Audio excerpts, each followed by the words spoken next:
When I was growing up, I lived a normal life as a teenager. I went shopping, boating with my friends, went to school, lived a completely normal life and didn't have any health problems.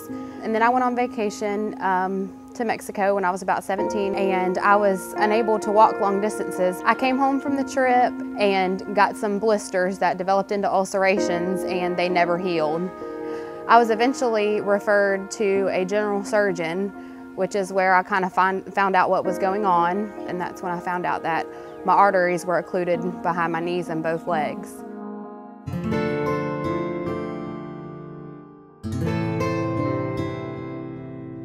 I did have a little bit of symptom relief after the bypass surgery, but I definitely had a lot of pain and I didn't have the endurance that I had before.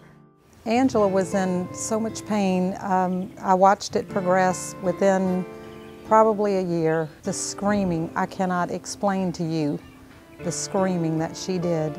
She had hobbled, she'd drag her feet, and I could see her. She was in such pain.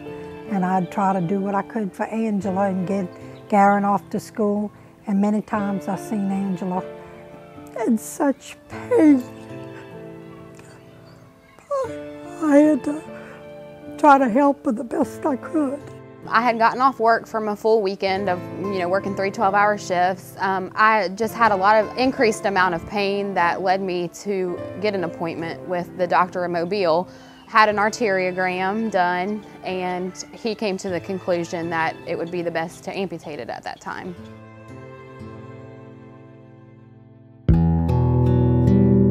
When they had suggested that my leg be amputated, or that they couldn't do any further intervention, I was devastated. She always said, well, what am I going to do, Mom, if I lose both legs? How am I going to take care of Garen? She said, I can't even take care of my son. It was one of the hardest things I think I've ever done is to, watch your child in pain.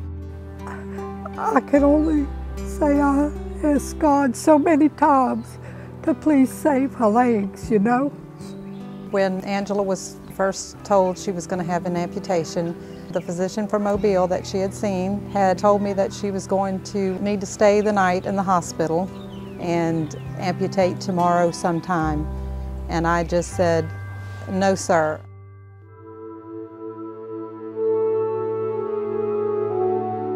I remember as I met Angela, I felt a sense of her despair. I actually put myself in her position for a second, thinking just how miserable this must be. And I remember hoping really that we would be able to help Angela. So we saw Dr. Walker, and he was very hopeful. He says, from the moment we met him, we felt at ease. And he told us, he said, I can fix this foot.